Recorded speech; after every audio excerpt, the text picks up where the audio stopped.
Namaskar, Dilip Singh Advocate. Welcome to my channel Legal Outlook by Dilip Singh. Let me share with you an interesting and important case in which Supreme Court passed a landmark judgment. A customer files a civil suit against the Central Bank of India and for the rendition of account and the recovery. This case was filed in the court of civil judge of T. Sazari Court, Delhi. The bank files an application for rejection of the plaint under Order 7, Rule 11 on the ground of limitation. The civil judge allows that application and rejects the plaint on the ground of limitation. In appeal, the additional district judge also affirms the judgment passed by the civil court, and so the plaint was rejected ultimately. In regular second appeals, High Court also affirms the order of rejection of plaint, and so that just imagine there are three concurrent judgments of the court below. Do you think the Supreme Court will interfere in such a situation where some facts are also involved to be considered? Normally, no. But in this case, Supreme Court not only interfered but also redefines the interpretation of Article 113 of Limitation Act. And ladies and gentlemen, you are watching the Legal Outlook by Dilip Singh. Here we share laws and legalities, proposition and prospects of law, and hope you all enjoy our videos. Please subscribe to my channel if you have not subscribed till today, and share your views in the comment sections. Today's case is Shakti Bhog Food Industries Limited versus the Central Bank of India. Civil Appeal number 2514 of 2020, and the judgment was passed in June 2020. Let me share some brief facts about the case. The plaintiff files a suit for rendition of true and correct account in respect of the commissions charged and deducted by the bank in its current account, and also for recovery of the amount in excess charged with the interest of 18% from the date of deduction till the date of payment. The bank had given the financial facility to the customer from 1st of April 1997 till October 2007.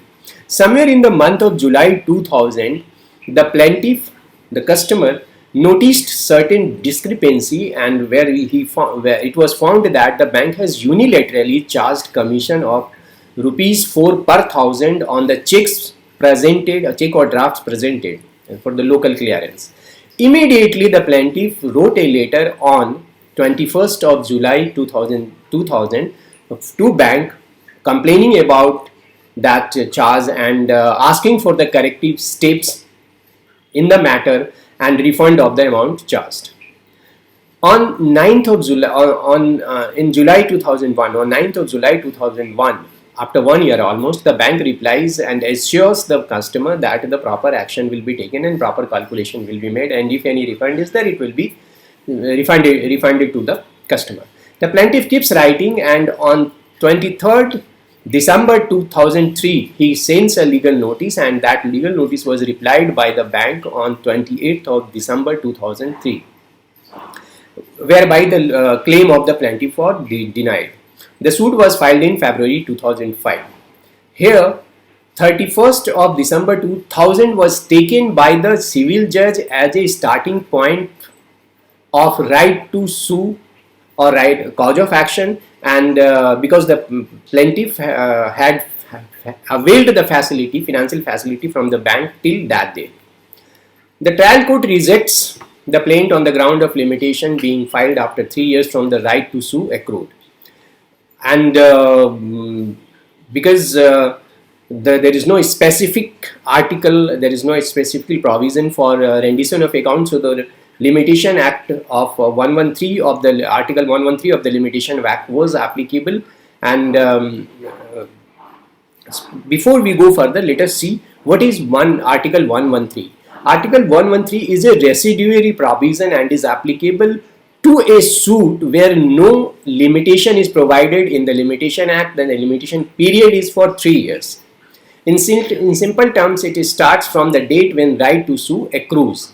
This is the main contention in this case, when the right to sue accrues. The plaintiff relied on the letters of rejection of claim by the bank, while later dated 19th of September 2002 and 3rd of June 2003. The trial court rejected the contention, and the trial court specifically relied on the judgment of a Delhi High Court in C.P. Kapoor versus the chairman others 2013 198 DLT 56. In this judgment of C.P. Kapoor, the Delhi High Court categorically held that the exchange of correspondence between the parties cannot extend the period of limitation once the right to sue has accrued. The view of the trial court was accepted by the district court in first appeal and then by the High Court in the regular second appeal.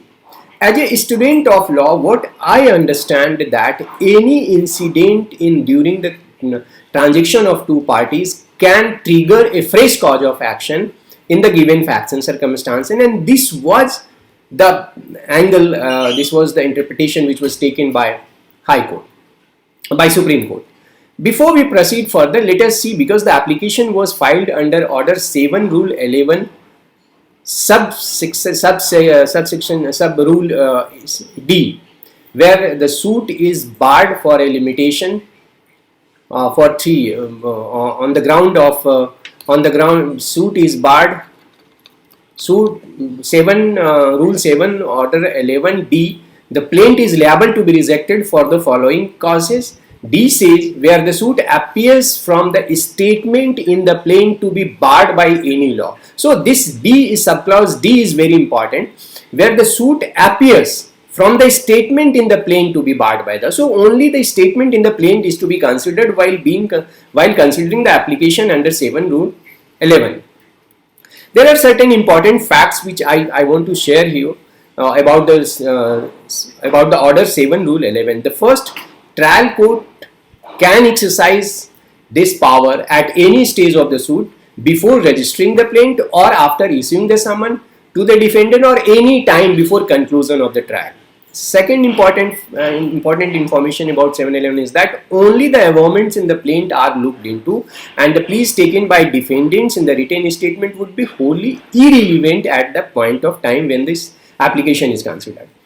Third important thing is whether a real cause of action has been set out in the plaint or something pure illusory has been stated. This work is to be done by the court, that the actual contents of the plaint is to be seen, not the clever drafting. The next, which is very important, is that the whole plaint is to be read, not a particular plea has to be considered, because the whole plaint is to be rejected, not a part is to be rejected. And this was affirmed by Supreme Court in Roop Lal Sethi versus Nachattar Singh Gill 1982 volume 3 SCC 487. So the whole suit is to be seen. Supreme Court gave reasoning in the present case of Shakti Bhog that the letter dated 8/5/2000 sent by bank at best be reckoned as a accruer of the cause of action to the applicant to sue the bank. Through another letter dated 19/9/2002, the bank informed the plaintiff that it should not carry any communication on this issue because the bank has already taken decision and we are not going to accept any further communication from the customer. Then the plaintiff sent a legal notice on 28th of November 2003, and that notice was replied by the bank on 23rd of December 2003. So, and the suit was filed on 23rd of February 2005. So it is within the period of limitation. This was the finding of the Supreme Court. Supreme Court substantiated its conclusion by explaining the purport of Article 113 and vis-a-vis Article 58, because we have to see the distinction between these two articles to understand the intention of legislature in Article 113. In 58, period begins to run when the right to sue first accrues. There is a particular word first is inserted here, whereas in 113 when the right to sue accrues. So the intention of the legislature is to be considered.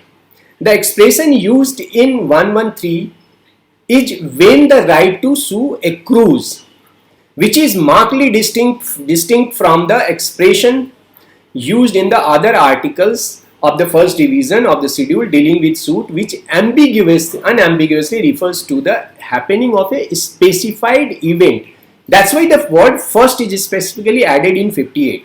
Article 113 is a residuary clause which has been invoked by all the three courts in this case. It does not specify happening of a particular event as such, but merely refers the accrual of cause of action on the basis of right to sue would accrue. So we see that there is a distinction of that in Article 58.